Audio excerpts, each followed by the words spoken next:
on the Backfist Customs Glitter channel, and today I'm going to show you how to make a glittered serving tray.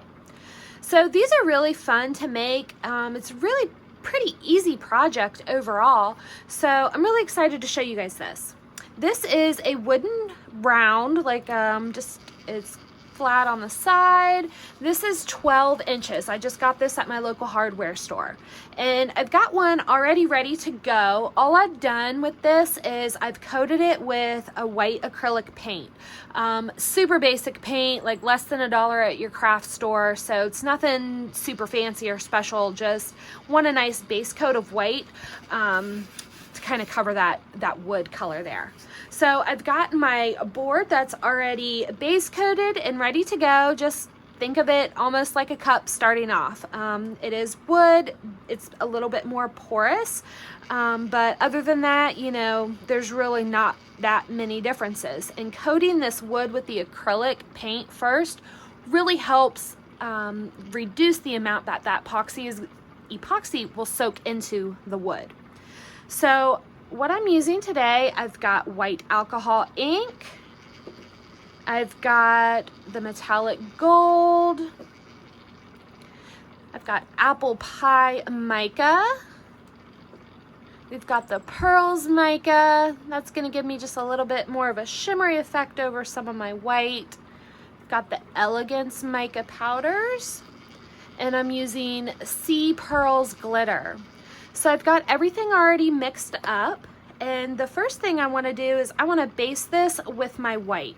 So this is 30 milliliters, and depending on the size of your board, you might need a little bit less or a little bit more.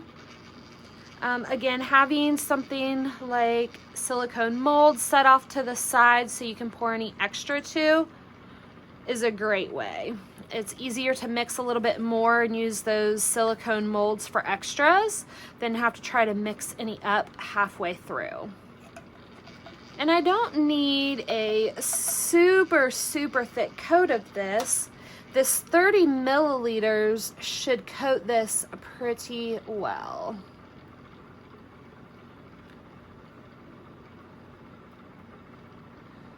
Just use my finger. And I just want a base so that the colors that I put over this have something to kind of move around in. And it'll help give our marbly effect.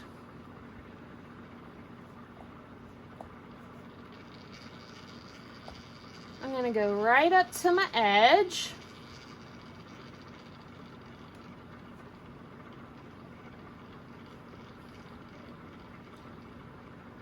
Now I do coat my edges, but I do that on my last coat. You could go ahead and do it now though.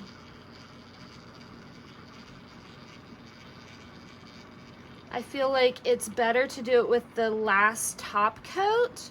Got a little bit of a hair on that one. Oops. Get that out of there. A little fuzz or something. But what I was saying is if you pull it over the edge right now, then some of your design might kind of go over the edge. So I prefer, which can give it a really cool look, but I just prefer to do it on my last coat. One of those personal preference types of things.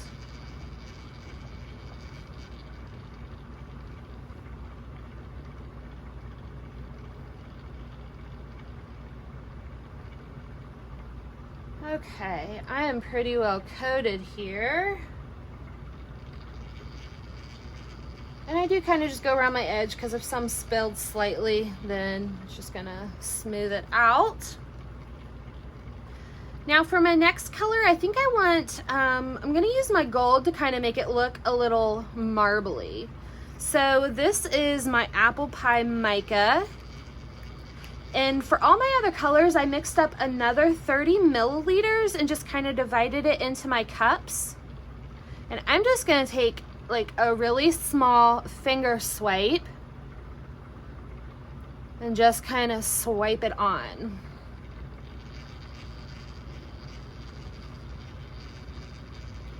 And there is really no rhyme or reason, right or wrong. I just kind of keep building up until I think it looks gorgeous. And that is one of the beauties of these things, is they're all so unique and they're really hard to mess up. If you don't love your first layer, add another layer of some colors over it. Give it some more depth. Like, it's really fun to play with these. Maybe just a little bit right here. All right. I'm just gonna kind of swipe my finger on the edge. I might try to use a different finger here for my Elegance. This is the Elegance Mica. And again, just kind of a little finger swipe.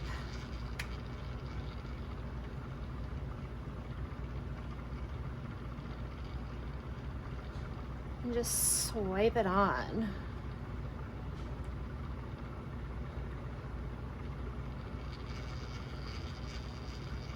You can also kind of drip it, make like some drips in there.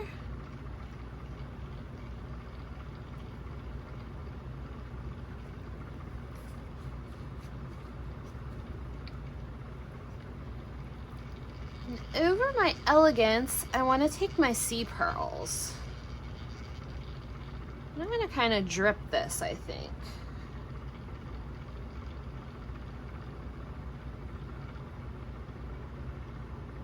And see, I'm not super careful of how I'm putting it on. I am trying to kind of follow where my Elegance Mica was.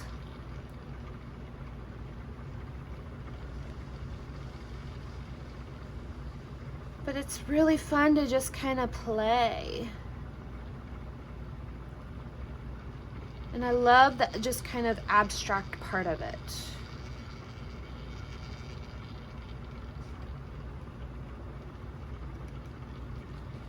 So I've got my pearls, and I think I'm gonna kind of drip this one too. I want some more shimmery in some of this white area. Again, just kind of adds a little bit of depth to it.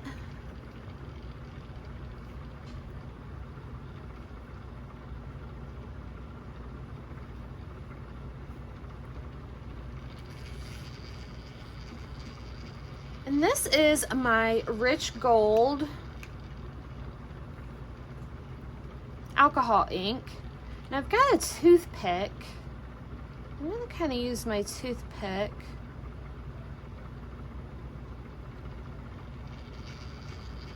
And try to make some little like vines in here. I didn't make this super dark. I wanted it kind of a lighter color. You can add more and make it a little bit more opaque if you'd like. And you can really tell the vines with something darker, like if you wanted to put a black in here or some gray. The little viney toothpick really helps, and it'll just kind of like pull a little bit of that color out.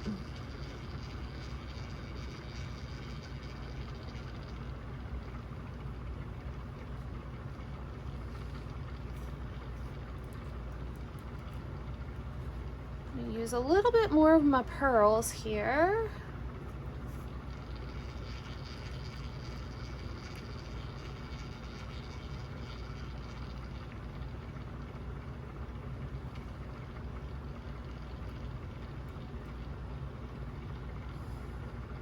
And now I'm just building it up until I like how it looks.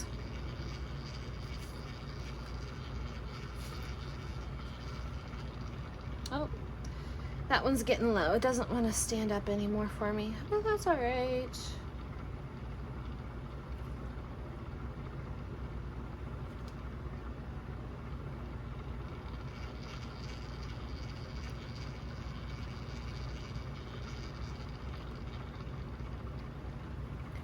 All right, and I think I'm liking how this one is looking.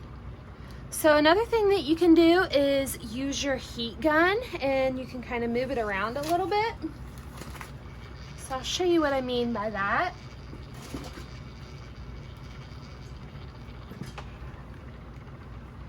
And just give it a little bit of a flow.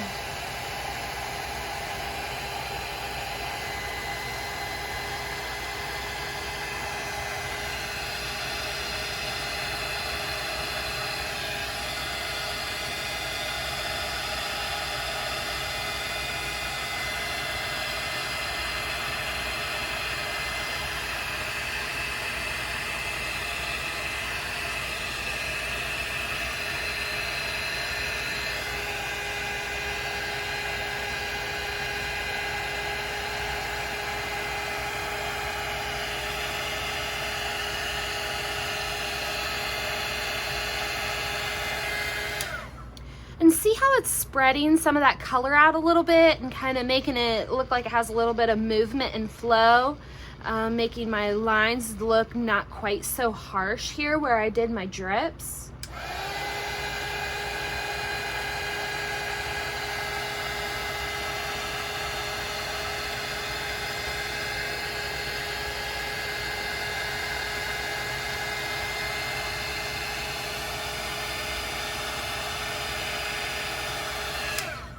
So that's a fun effect to just get it all to kind of combine and flow together a little bit. You also want to make sure that you have a good torch, and I'm going to torch this really quick to remove any bubbles.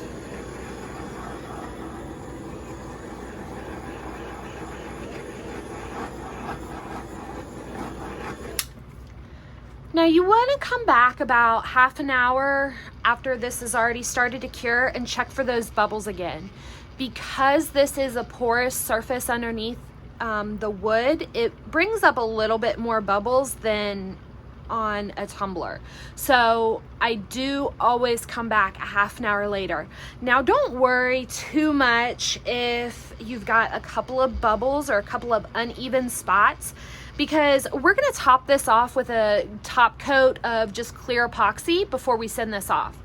And that just helps make sure that all of these colorants and glitters are completely sealed with a food safe product. That way, if they want to use this as a serving tray for cheeses or appetizers or anything, then they can feel confident, and you can feel confident that you've given them a good product that is food safe and able to do that with. So we're gonna let this dry, and I'm gonna clean up all my little space here, and we'll come back and put that top coat on, and I'll show you how to apply handles if you want to apply the handles to it. Okay, so our tray has been drying and it is ready for its last coat of epoxy. So I've got my epoxy already mixed up. I did a little bit extra because, again, I want to seal these sides, make them a little bit more smooth and just protect that wood in case anybody needs to like hand wash it off or anything like that. So I've got 30 milliliters in this cup and about 20 milliliters in this one. Might not use this full 20, but I like to have a little bit extra just to make sure that it's gonna get me exactly where I need to be. And at this point, you can put on your final layer, and you can leave it without any handles. You can put a hook on the back and make this a piece of wall art. There's so many different possibilities that you can do with it. My handles, they come in a package. I mean, these are just like regular handles that you're gonna find at your local hardware store for like cabinet pulls, drawer pulls, anything like that. So local hardware store should have all kinds of selection for you. So I'm gonna put my two handles on here, get those ready to set, and let's get our last layer on here.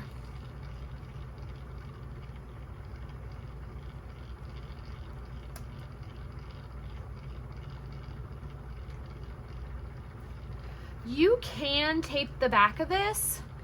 I don't. I'll show you here in just a second when I go over my edge.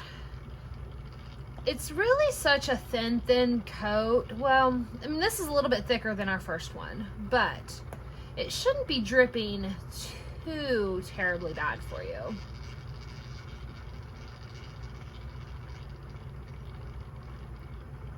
Just use my gloved finger and spread it out.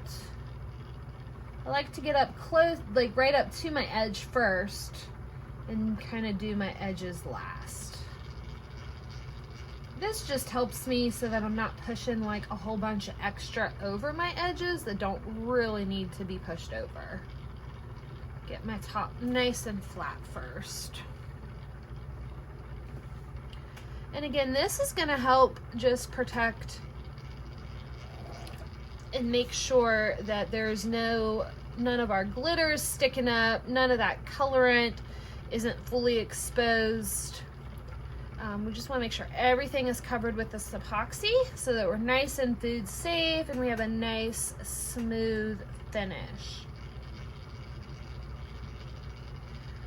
All right, I am covered really, really well now.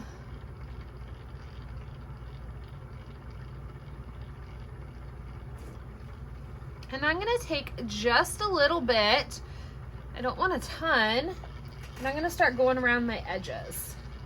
If you get a ton on your finger, it just kind of drips off. It doesn't really get on that edge very well for you. So just do a little bit and then build up. And some might have kind of come off your, come up over your edge already when you were pouring, and that is all right. And just smooth it around then.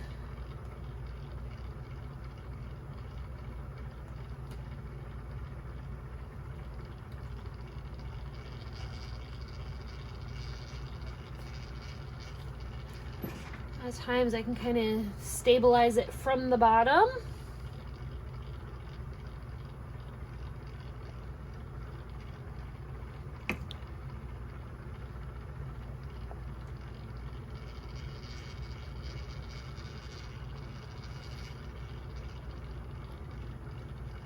And then once I'm coated like that, I take kind of a cleaner finger and I am just running it along the bottom edge of my tray, just to smooth out any epoxy that might have dripped down. And I come revisit this several times in that first hour. After that first hour, it is set up enough that you don't really have any drips underneath. If you do get like a small one, it's easy to kind of sand off. But this is something that you want to come back to several times for that first hour or so while this is drying. And just take a finger and run it over there and make sure that you don't have any drips going on the bottom. If they get super drippy and don't get smoothed out down there, then your tray won't set flat on the table, and you got to do some sanding to kind of make it get that way. So if we can kind of prevent that in the beginning, that is always best and easiest. I'm gonna add just a little bit more around my sides here.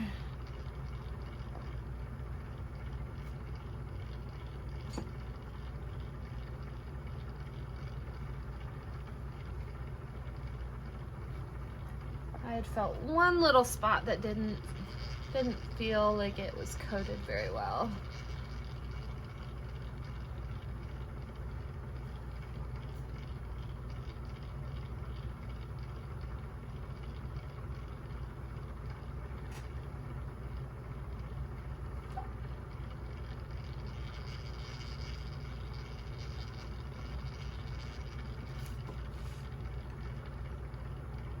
All right.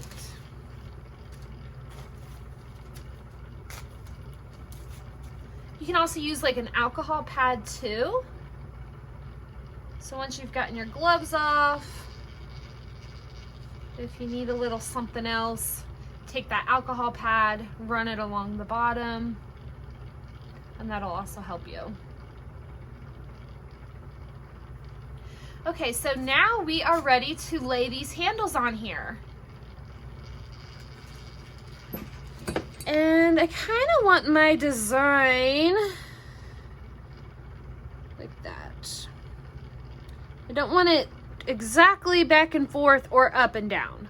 So I'm gonna move it just slightly, and I'm gonna place one at a time. That way I'm a little bit more even. And I literally just set it right into the epoxy. And you can kind of move it around. I mean, it's not gonna hurt anything. That epoxy is still pretty wet. And I'm just gonna try to line this one up.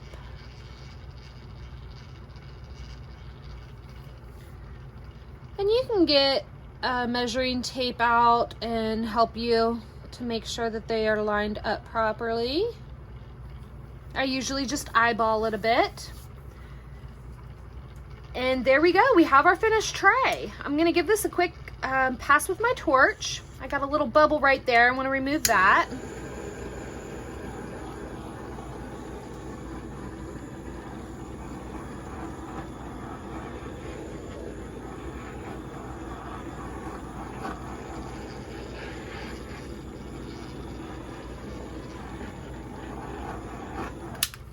And we are good to go. So I'm gonna let this dry and make sure that it cures a full 72 hours before I put anything on here.